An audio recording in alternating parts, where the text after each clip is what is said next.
Welcome to Baz Travels. After driving 14,826 kilometers through 24 states and Washington, D.C., I've seen rocket launches to the Grand Canyon and Hoover Dam. I've explored Route 66, ghost towns, deserts, snow, and beaches on both coasts. From Vegas casinos to Alcatraz, the White House to Hollywood. Join me for a journey of the ordinary and the extraordinary. Loading destination. Simulation starting in 3, 2, 1.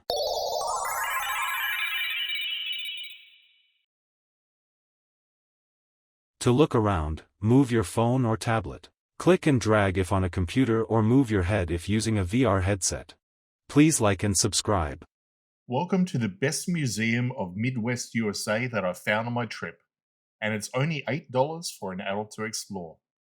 The Patee House Museum stands as one of the most historically layered buildings in St. Joseph, Missouri, reflecting more than a century of changing American life.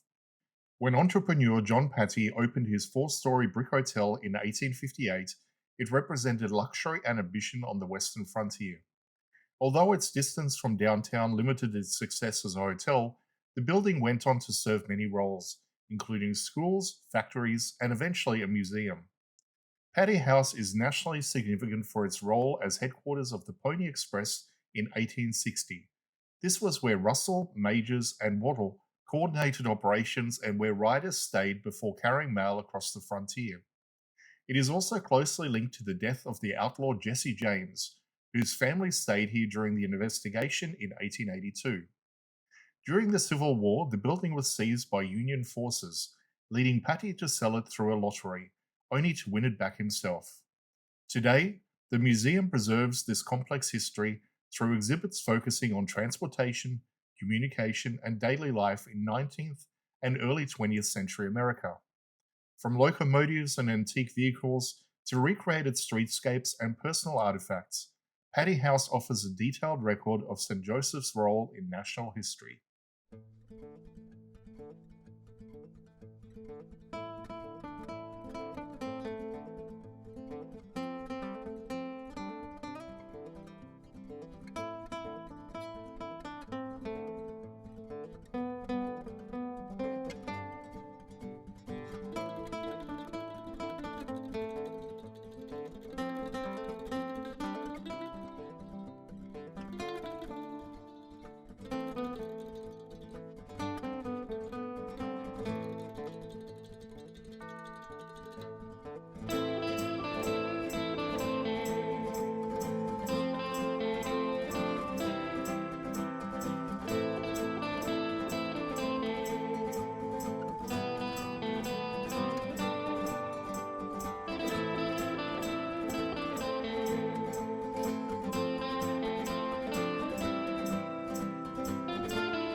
The home in which outlaw Jesse James was shot and killed on April 3, 1882, was originally located at 1318 Lafayette Street, about a block north of the Patee House in St. Joseph, Missouri.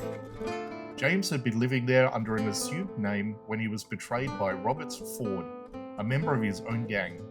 Ford shot James from behind while he stood on a chair adjusting a picture on the wall. The modest wooden house was later moved to the southwest corner of the Patee House property, where it is now preserved as a historic site. Simulation terminated. Please comment, like and subscribe.